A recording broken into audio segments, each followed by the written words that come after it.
Cell chairman మెట్టు సాయి గారు, Congress party SC విభాగ చైర్మన్ ప్రీతం గారు, అదేవిధంగా స్పోక్స్ పర్సన్ శ్రీకాంత్ యాదవ్ గారు, లింగం యాదవ్ గారు ఈ ప్రెస్ మీట్లో పాల్గొంటున్నారు. అదేవిధంగా యువజన కాంగ్రెస్ రాష్ట్ర ఉపాధ్యక్షులు రాజీవ్ రెడ్డి గారు. ఈరోజు ఏదైతే కాంగ్రెస్ ప్రభుత్వం ఏర్పడ్డ 100 రోజుల తర్వాత ప్రజలందరూ కూడా ప్రజాస్వామ్యబద్ధంగా మాకు ఏ సమస్యలున్నా ఆ సమస్యలు సంబంధించిన శాఖ మంత్రుల దగ్గరికి, సంబంధించిన అధికారుల దగ్గరికి ఎక్కడికి వెళ్ళినా కూడా మా సమస్యలు పరిష్కారం అవుతున్నాయి, మా సమస్యలు వినే వ్యక్తులు ఉన్నారని చెప్పి ఇది నిజమైన ప్రజాస్వామ్యము. రేవంత్ రెడ్డి గారు ఏ రకంగా అయితే మాటిచ్చిర్రో అధికారంలోకి వచ్చిన మొట్టమొదటి రోజుకెళ్ళి కూడా స్వేచ్ఛగా ఎవరు ఏది వ్యక్తపరచాలనుకున్నా వ్యక్తపరిచే అవకాశాన్ని కల్పిస్తున్నారని చెప్పి ప్రజలందరూ భావిస్తున్నారు. ప్రజలకు కూడా ఇచ్చిన ప్రతి గ్యారంటీని కూడా, ప్రతి అంశాన్ని కూడా ముఖ్యమంత్రి గారు చాలా స్పష్టంగా అమలు చేస్తూ వారికి ఒక భరోసాని కల్పిస్తూ, అన్ని వర్గాలకి నమ్మకాన్ని కల్పిస్తూ, ఒక ధైర్యాన్ని ఇస్తూ, తెలంగాణ ఏ కలలతో కోసం మనం తెలంగాణ రావాలని కోరుకున్నామో ఆ కలలు తప్పనిసరిగా ఈ ప్రజాప్రభుత్వంలో నెరవేరుతాయి అనే విధంగా పరిపాలన అందిస్తుంటే బీఆర్ఎస్ పార్టీకి సంబంధించిన కొంతమంది వ్యక్తులు ఉద్దేశపూర్వకంగా కావాలని చెప్పని ముఖ్యమంత్రి గారి పైన బురద జల్లే ప్రయత్నం చేస్తున్నారు.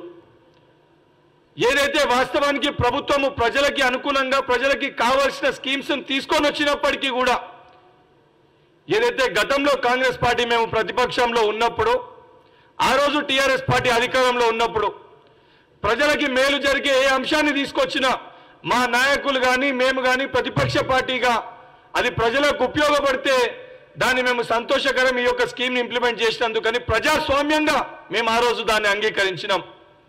కానీ బీఆర్ఎస్ పార్టీ ప్రతిపక్షంలో ఉన్నప్పుడు ఈ 100 రోజులలో మహిళలకి ఉచిత బస్ ట్రాన్స్పోర్ట్ ఫెసిలిటీ ఇచ్చినప్పుడు కానీ, ఏదైతే బడుగు బలైన వర్గాలకి లాభం చేకూర్చాలని చెప్పని 500 రూపాయలకి గ్యాస్ సిలిండర్ అందుబాటులోకి తెచ్చినప్పుడు కానీ, 200 యూనిట్ల ఉచిత కరెంటు ఇచ్చినప్పుడు కానీ, 10 లక్షల ఆరోగ్యశ్రీ పెంచినప్పుడు కానీ, టీఎస్పీఎస్సీ ప్రక్షాళన జరిగినప్పుడు కానీ, ఇందిరమ్మ ఇల్లు కట్టిస్తామని చెప్పి నియోజకవర్గానికి 3500 ఇందిరమ్మ ఇల్లుకి ఏదైతే సంబంధించి ఆ స్కీమ్ ప్రారంభించినప్పుడు కానీ, ఏదైతే రైతు బంధు సంబంధించిన డబ్బులు పడ్డప్పుడు కానీ, ఏ ఒక్క రోజు కూడా బీఆర్ఎస్ పార్టీ నాయకులు కానీ, కల్వకుంట్ల చంద్రశేఖరరావు గారు కానీ, ఆ సంబంధించిన ఏ ఒక్క వ్యక్తి కూడా ఈ ప్రజలకు ఉపయోగపడే స్కీమ్ ఇది చాలా మంచిగా తీసుకొచ్చిరని చెప్పి మాట్లాడిన దాఖలాలు బీఆర్ఎస్ పార్టీలో ఇప్పటి వరకు లేవు. ఇది ఈ రకంగా ఉంటే సరే వారి విజ్ఞతకి ఇచ్చిపెడతాము. ప్రజలకి తెలుసు కాంగ్రెస్ పార్టీ ఎవరి కోసం తాపత్రయపడుతుంది, ఎవరి కోసం తపన పడుతుంది, దేనికోసము కాంగ్రెస్ పార్టీ ఆలోచిస్తుందని చెప్పి ప్రజలు చాలా స్పష్టంగా నమ్మకంతో ఉంటే దాన్ని తప్పుడు దోవలోకి తీసుకొని వెళ్ళి, దాన్ని రాంగ్ ట్రాక్లోకి తీసుకొని వెళ్ళి, దాన్ని ఏదైతే తప్పుడు దోవలోకి తీసుకొని వెళ్ళి రాంగ్ ట్రాక్లోకి తీసుకొని వెళ్ళి సోషల్ మీడియా మాధ్యమాలలో బీఆర్ఎస్ పార్టీకి సంబంధించిన సోషల్ మీడియా కన్వీనర్ వాళ్ళ సభ్యులు ఏదైతే వాస్తవాలు ఒక రకంగా ఉంటే, ఏదైతే చిత్రపురి లేఅవుట్లో బీఆర్ఎస్ పార్టీ 100 రోజులకు ముందు వాళ్ళు 10 సంవత్సరాల అధికారంలో ఉన్నారు. అరే నిజంగా చిత్రపురి లేఅవుట్లో స్కామ్ జరిగింటే 10 సంవత్సరాల్లో మీరు చేసిందేంది, మీరెందుకు చర్యలు తీసుకోలేదని చెప్పి సూటిగా ఆ నాయకులని సంబంధించిన కల్వకుంట్ల చంద్రశేఖరరావు గారిని ప్రశ్నిస్తున్నా. దానికి సంబంధించి యనుమల రేవంత్ రెడ్డి గారికి అక్కడ ఉన్న ఇనిషియల్కి అనుమల ఉంటే కనీసము అనుమలకు కూడా తేడా తెలియకుండా, వారి సోదరులు ఎవరో కూడా తెలియకుండా, వారి సోదరుల పేరున్న వ్యక్తి లేకపోయినా దాన్ని తప్పుదోవలో పట్టించి దాన్ని మిస్యూజ్ చేసి సోషల్ మీడియా ప్లాట్ఫామ్లో ముఖ్యమంత్రి గారి పైన బురద జల్లే ప్రయత్నం చేస్తున్నారు. మీరు బురద జల్లే ప్రయత్నం చేసినప్పుడు ప్రజాస్వామ్య పరిపాలనలో ఏదన్నా వాస్తవాలు ఉంటే, తప్పులుంటే తప్పనిసరిగా స్వేచ్ఛగా మీరు చెప్పొచ్చు. కానీ వాస్తవాలు కానీ ఏదైతే తప్పుడు జరగకపోయినా కేవలం మీరు తప్పుడు ఆరోపణలు చేస్తూ తెలంగాణ రాష్ట్ర ముఖ్యమంత్రి గారి పైన అడ్డగోలుగా ఇష్టం ఉన్నట్టు మీరు సోషల్ మీడియాలో పోస్టులు పెడితే తప్పనిసరిగా లీగల్గా దానిపైన యాక్షన్స్ అనేటివి తీసుకోవడం జరుగుతుంది. లీగల్గా ఏదైతే కాన్స్టిట్యూషన్ ఏదైతే బద్ధంగా రాజ్యాంగబద్ధంగా ఏదైతే లీగల్గా దానిపైన యాక్షన్ తీసుకుంటుంటే దాన్ని కూడా ఫోన్లు ఎందుకు సీజ్ చేస్తారు, మేము ఇష్టం ఉన్నట్టు ఏదన్నా పెడతాము, ఆ అధికారం ఎక్కడదని చెప్పి మీరు మాట్లాడితే ఈరోజు నవ్వొస్తుంది మాకు. ఇదే కదా 4 సంవత్సరాల క్రితము ముఖ్యమంత్రి గారి పుట్టినరోజున ఆ రోజు నేను ఎన్ఎస్ఓ రాష్ట్ర అధ్యక్షుని లెక్క ఒక బాధ ఒక ఆవేదనతోటి తెలంగాణలో ఉన్న విద్యార్థులు నిరుద్యోగ లోకాల గురించి పట్టించుకుంటలేదు. ముఖ్యమంత్రి గారు తన పుట్టినరోజుకి 100 కోట్లు ప్రభుత్వ డబ్బుని ఉపయోగిస్తున్నారు అని చెప్పని నా నిరసనని ఒక గాడిదకి నేను దానికి సంబంధించి ముఖ్యమంత్రి గారి చిత్రపటాన్ని పెట్టి మీరు ఏదైతే ఆ రకంగా మీరు యొక్క వ్యవహారం ఉందని చెప్పి నేను ప్రొటెస్ట్ చేస్తే ఆ రోజు అకస్మాత్తుగా అర్ధరాత్రి 12 గంటలకి హుజరాబాద్ నియోజకవర్గంలో మీ యొక్క పోలీస్ యంత్రాంగాన్ని మీరు ఆ రోజు ఉపయోగించి నన్ను అరెస్ట్ చేసి నా పైన కేసులు పెట్టి ఏదైతే కేసు పెట్టకపోయినా గాడిద దొంగతనం చేసినాము సొమోటోలో బుక్ చేసినామని చెప్పని ఆ రోజున ఫోన్ని మీరు తీసుకొని ఇదే జమ్మికుంట పోలీస్ స్టేషన్లో నా ఫోన్ని ఆ రోజు మీరు సీజ్ చేయడం జరిగింది. మరి ఆ రోజు మీకు గుర్తుకు రాలేదా ఫోన్లు సీజ్ చేయొద్దని చెప్పని? ఆ రోజు మీకు చట్టాలు గుర్తుకు రాలేదా? ఆ రోజు మూగపోయిన మీ గొంతులు ఈ రోజు ఎందుకు మీరు బయటికి వచ్చి మీరు మాట్లాడుతుర్రు? నిజంగా వాస్తవానికి ఏదైతే సంబంధించి చిత్రపూరి లేఅవుట్ కానీ ఇంకెక్కడన్నా అక్రమాలు చేసినట్టు కానీ చేసిన వ్యక్తులు ఆధారాలు మీ కాడుంటే ఈ ప్రజా ప్రభుత్వంలో సెక్రటేరియట్ కానీ ప్రజావాణి కానీ లేదు సంబంధించి మా ముఖ్యమంత్రి గారి దృష్టికి తీసుకొని వస్తే ఆ తప్పులు మా పార్టీలో ఉన్న వ్యక్తులు చేసినా తప్పనిసరిగా అందరిపైన కూడా కఠినమైన చర్యలు తీసుకుంటాము. తప్పనిసరిగా చర్యలు తీసుకొని ట్రాన్స్పరెన్సీ తోటి అవన్నీ కూడా మీడియా ముఖంగా బయట పెట్టడానికి ఎటువంటి కూడా పార్టీ వెనుకకి పోదు. కానీ ఇవన్నిటినీ పక్కన పెట్టి ఒకటే టార్గెట్ చేసుకొని లేని దాన్ని ఉన్నట్టు చూపించి సోషల్ మీడియాలో ప్రచారం చేస్తూ ఏదైతే కానివి కూడా గతంలో మేము ఎప్పుడు కూడా చర్యలు తీసుకోలే, గతంలో సోషల్ మీడియా సభ్యులపైన మేము కేసులు పెట్టలే, గతంలో అసలు ఏ రోజు మా పోలీసులు అరెస్ట్ చేయలేదన్నట్టు మీరు మాట్లాడుతున్నారు. అరే నాయనా, గతంలో బీఆర్ఎస్ పార్టీ అధికారంలో ఉన్నప్పుడు ఏదైతే వ్యక్తులకు ఏదైతే సంబంధించి వారి బాధ ఆవేదన చెప్పుకోనికి ధర్నా చౌక్నే ఎత్తేసిన ఘనత ఎవరికైనా చెందుతుందంటే అది కేవలము బీఆర్ఎస్ ప్రభుత్వానికే చెందుతుంది. సిగ్గుండాలి మీరు ఆ రకంగా మాట్లాడడానికి. కనీసం ఏదైతే వ్యక్తులకు సంబంధించిన వ్యక్తులు సంబంధించిన మంత్రుల దగ్గరికి విద్యార్థులు కానీ నిరుద్యోగులు కానీ రిప్రజెంటేషన్లు ఇవ్వనీకి వస్తే వాళ్ళని అరెస్టు చేసి అడ్డగోలుగా కేసులు పెట్టి జైల్లో పెట్టిన ఘనత ఎవరికైనా దక్కుతుందంటే మీకే దక్కుతుంది. మీ సొంత వర్కింగ్ ప్రెసిడెంట్ ఆ రోజు టీఆర్ఎస్ పార్టీ మంత్రి కల్వకుంట్ల తారక రామారావు గారి నియోజకవర్గంలో అడ్డగోలుగా ఇసుక మాఫియా చేస్తూ ఒక దళిత బిడ్డలు వారి యొక్క బాధ ఆవేదన చేస్తే ఆ దళిత బిడ్డల పైన దాడులు చేసి వాళ్ళపైన కేసులు ఎవరు పెట్టిరంటే అది మీ ప్రభుత్వం కాదా? ఇదే ఖమ్మంలో ఏదైతే రైతులు ఏదైతే వారి పంట సంబంధించి వారు పడుతున్న ఇబ్బందులకు సంబంధించి మిర్చి రైతులు ఆ రోజు ధర్నాలు చేస్తే మిర్చి రైతుల చేతులకి సంఖ్యలేసిన ఘనత ఆ రోజు బీఆర్ఎస్ పార్టీకి దక్కదా? ఆ రోజు మీరు పెట్టలేదా? ఏదైతే గిరిజన మహిళలు పోడు భూము పట్టాలు ఇస్తా ఉన్నారు, మీరు పట్టాలు ఇయ్యలేదని చెప్పి వారు బాధ ఆవేదనతోటి వారు బయటకు వచ్చి మాట్లాడే ప్రయత్నం చేస్తే వాళ్ళని ఏదైతే సంబంధించిన అధికారులను ఉపయోగించి మీరు వాళ్ళని ఈడ్చుకు వెళ్ళిన మాటలు వాస్తవం కాదా? అవన్నీ మీరు మర్చిపోయినరా? అసలు వాస్తవాలు ఏంది, జరిగిన ఏంది యావత్ తెలంగాణ సమాజము చూసే ఎన్నికల్లో మీరు ఇచ్చిన మేనిఫెస్టోలు మీరు చేసిన అంశాలు మీ యొక్క దొర పరిపాలన మీ యొక్క డిక్టేటర్షిప్ ని వద్దని చెప్పి ఈ యొక్క ప్రజా పరిపాలన కావాలని చెప్పని రేవంత్ రెడ్డి గారి సారథ్యంలో రేవంత్ రెడ్డి గారి నేతృత్వంలో భట్టి గారి నేతృత్వంలో కాంగ్రెస్ ఇచ్చిన మేనిఫెస్టో సోనియా గాంధీ గారి ఆధ్వర్యంలో ప్రకటించిన 6 గ్యారంటీలను చూసి ప్రజలు కాంగ్రెస్ పార్టీకి గెలిపించడం జరిగింది. ఇప్పటికన్నా చాలా నిజంగా మీ దగ్గర ఆధారాలు ఉంటే రండి, ఆధారాలు సంబంధించిన డిపార్ట్మెంట్కి డీజీపీ గారికి వారు మీరు ఇవ్వండి. ఈ ప్రజా ప్రభుత్వంలో తప్పు ఎవరు చేసినా తప్పనిసరిగా దాని రకంగా వారిపైన చర్యలు తీసుకుంటారు. అది కాక తప్పుడు ప్రచారాలు చేసి సోషల్ మీడియా మాధ్యమాల్లో ముఖ్యమంత్రి గారిపైన అసత్య ప్రచారాలు చేస్తే ఎటువంటి పరిస్థితుల ఊరుకునేది లేదు. వాళ్ళపైన తప్పనిసరిగా లీగల్గా యాక్షన్స్ అనేటివి తీసుకోవడం జరుగుతుంది. అవన్నిటిని పక్కన పెట్టి ఇష్టం ఉన్నట్టు మాట్లాడితే ఇప్పటికన్నా బీఆర్ఎస్ పార్టీ నాయకులు వాస్తవాలు మాట్లాడాలి. మేము బీఆర్ఎస్ పార్టీ సంబంధించి సోషల్ మీడియా ఉన్నాం కాబట్టి మేము ఏది పెట్టినా నడుస్తుంది, మేము ఏమి చేసినా చెల్లుతుంది అంటే అసొంటి చర్యలు ఈ యొక్క ప్రజా పరిపాలనలో చెల్లదని చెప్పి ఆ యొక్క నాయకులకి మరొకసారి హెచ్చరిస్తూ ఇప్పటికన్నా అసొంటి చర్యలను మానుకోవాలని చెప్పి చెప్తున్నాను. దీన్ని ఉద్దేశించి ఎస్సీసీఎల్ చైర్మన్ ప్రీతం గారు మాట్లాడతారు. అధికారం కోల్పోయిందన్న అసహనంతో టీఆర్ఎస్ పార్టీ నాయకులు పాపం ఏం చేస్తారో వాళ్ళకి అర్థం కావట్లేదు. మిత్రులు శ్రీనివాస్ రెడ్డి గారు, దినేష్ చౌదరి గారు, జగన్మోహన్ రావు గారు, సతీష్ రెడ్డి గారు, మన్నే క్రిషాంక్ గారు, కేవలం భజన బ్యాచ్ ఇదంతా. అంటే మాజీ ముఖ్యమంత్రి గారికి వాళ్ళ కొడుక్కి ఏదో భజన చేస్తే వాళ్ళు సంపాదించిన అక్రమ సొమ్ములో ఏమైనా ఎంగిలి మెతుకులు ఇంకా వేస్తారేమో అన్న ఆశతోని ఈరోజు మా ముఖ్యమంత్రి గారి మీద అనుచిత వ్యాఖ్యలు చేసుకుంటూ కనీసం అన్ఎడ్యుకేటెడ్గా అనుములకు తేడా తెలవకుండా మా ముఖ్యమంత్రి గారు సోదరులా కాదా తెలవకుండా అడ్డగోలుగా సోషల్ మీడియాలో పోస్టులు పెడుతుంటే ఇక మేము చేతులు కట్టుకొని కూర్చోవాలనుకుంటారు వీళ్ళు. పోలీసులు తన పని తాను చేసిర్రు. గతంలో పోలీస్ యంత్రాంగం మీద పూర్తి స్థాయిగా వారిని బెదిరించి కేసులు పెట్టించింది మీరు.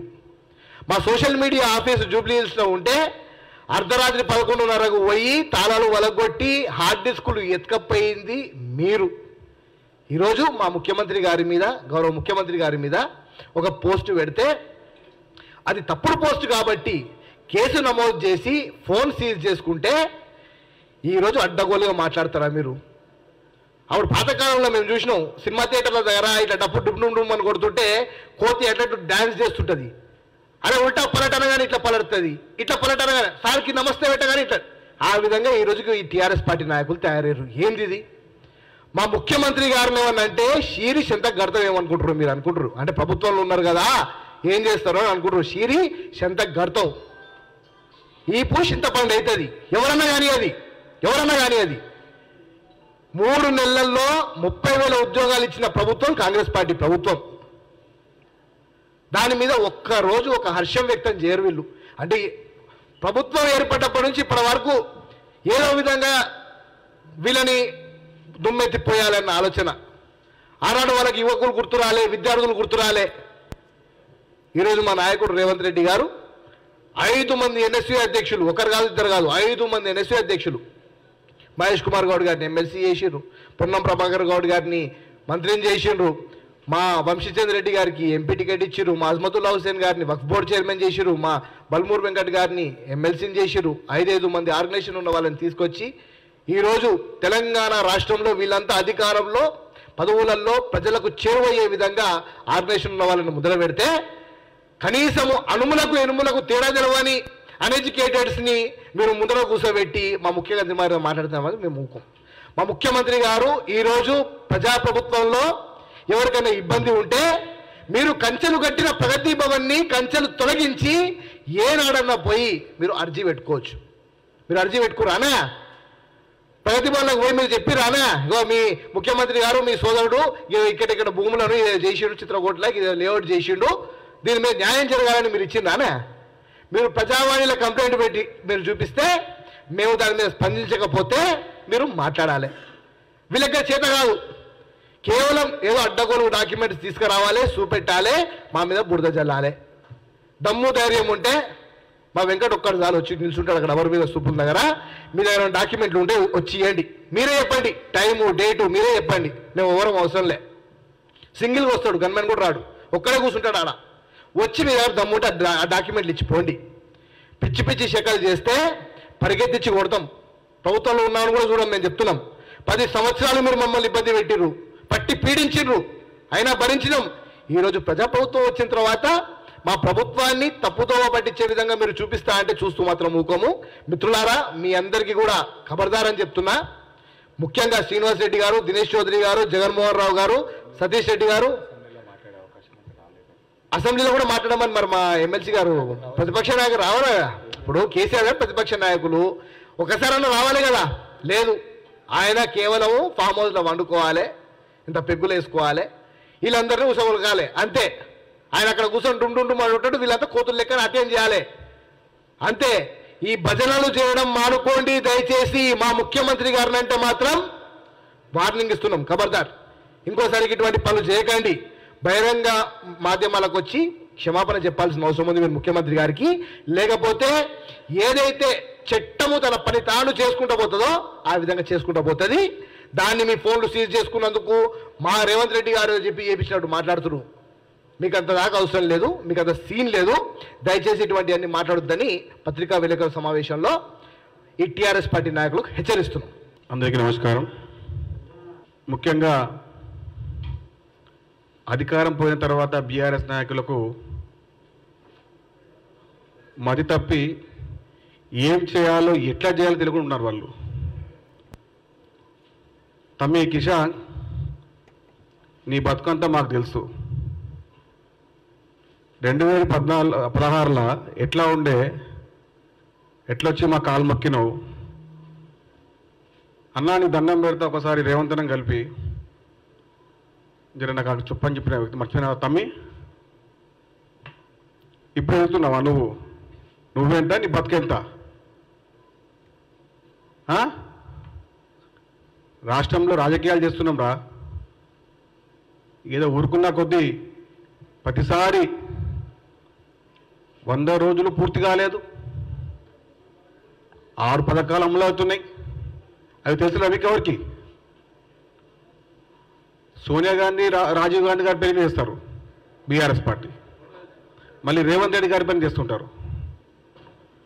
కాంగ్రెస్ పార్టీ ఎప్పుడు కూడా చట్టం వ్యతిరేక పనులు ఎప్పుడు చేయదు, చట్ట ప్రజల్లో చేస్తుంది. గత 10 సంవత్సరాలు తెలంగాణ రాష్ట్రంలో రాజ్యాంగం కూని అయింది. ఆ కూని అయిన రాజ్యాంగాన్ని బతికిస్తుంది రేవంత్ రెడ్డి గారు. ఎప్పుడు, ఎందుకు? కిషాన్, నువ్వు జనరల్ సెక్రటరీ పిసిసి కానికే ఎన్నిసార్లు కాలు మొక్కినావు తెలుసా రేవంత్ రెడ్డి గారివి? మాకు తెలుసు, నీ ఉన్నా అక్కడ. టికెట్ కోసం ఎన్నిసార్లు కాలు మొక్కినావు తెలుసా నువ్వు? నీ బతుకు చిట్టా అయిపోతాం. కిరాయిలో ఉన్న నువ్వు ఎట్లా వచ్చిన కోట్లు నీకు? ఎట్లా సంపాదించిన 100 కోట్లు నువ్వు? దొంగ మాటలు మాట్లాడుకుంటా, బ్లాక్మెయిల్ చేసుకుంటా, చీటర్ పని చేసుకుంటా తెలంగాణ రాష్ట్రాన్ని అప్పులకు పోయింది మీ దొర. అది చెప్పొకరు పోయి రాష్ట్రాన్ని ఏ విధంగా తీసుకురావాలి ముందుకని చెప్పి మాట్లాడుతున్న రేవంత్ రెడ్డి గారిని ఏదో వచ్చి బయలుదేరి టికెట్ వస్తుందని చెప్పి కాళ్ళు మొక్కి కాళ్ళు బూట్లు నాకు చేస్తున్న పనులు నువ్వు. ఖబర్దార్ బిడ్డ, ఇంకోసారి కూడా ఇలాంటి చిల్లర మిల్లర పనులు చేస్తే ఇంటికి వచ్చి కొడతాం. ఈసారి ఇంటికి వచ్చి కొడతాం, బాగుండదు. నువ్వు కూర్చున్న పాండవ తెలుసు, నువ్వు తాగే బార్ తెలుసు, నువ్వు తిరిగే క్లబ్ తెలుసు, లాడ్ తెలుసు మాకు తెలుసా? నీ బతుకం అంతా మాకు తెలుసు, చిట్ట మాదిరి ఉంది. ఇంకొకసారి ఆ చిల్లర మాటలకు, ఆ లేదా చిల్లర మెతుకులకు, ఆ లేదా చిల్లర ముక్కలకు చేసే పని చేసుకుంటే నువ్వు కేవో గులాంగిరి చేసుకో, భద్ర చేసుకో, భజనమండలి పెట్టుకో. కానీ ఇంకొకసారి కూడా కాంగ్రెస్ పార్టీ పైన, ముఖ్యమంత్రి రేవంత్ రెడ్డి గారి పైన చిల్లర మల్ల పనులు చేస్తే ఈ కనువ పక్కన పెట్టి వచ్చి కొడతా కూడా మళ్ళీ నువ్వు తట్టుకోలేవు. ఖబర్దార్. ఇప్పుడు మమ్మల్ని అణచివేసిర్రా లేదా, మమ్మల్ని ఇబ్బంది పెట్టినరా లేదా, మా పైన గత 9 సంవత్సరాల్లో అయిన కేసులు చూస్తే అర్థమవుతుంది. గత 9 సంవత్సరాల రేవంత్ రెడ్డి గారిని కాంగ్రెస్ పార్టీ ఎంతమంది నాయకులని జైల్లో పెట్టిరో చూస్తే అర్థమవుతుంది.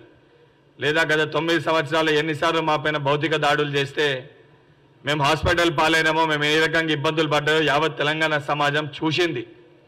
నిజంగా మేము ఇప్పటికి కూడా నువ్వు సోషల్ మీడియాలో పోస్ట్ పెట్టింది కంప్లైంట్ ఇస్తే పోలీస్ స్టేషన్లో కంప్లైంట్ ఇస్తే దానిపైన లీగల్ యాక్షన్ తీసుకోరు. నేను కేసీఆర్ గారు బర్త్డే సెలబ్రేట్ చేస్తే గాడిద పోయినోడు కేసు పెట్టలే, సొమోటోగా అసలు పోయిన వస్తువు కేసు పెట్టకపోయినా సొమోటోగా కేసు పెట్టి ఒకటే ఇష్యూ గురించి కరీంనగర్ కొత్తపల్లి పోలీస్ స్టేషన్లో, అదే రోజు జమ్మికుంట పోలీస్ స్టేషన్లో జరిగింది. కరీంనగర్లో సొమోటోగా జమ్మికుంటలో కేసు పెట్టి 2 పోలీస్ స్టేషన్లు ఈరోజు కూడా ఎఫ్ఐఆర్ కాపీలు ఉన్నాయి.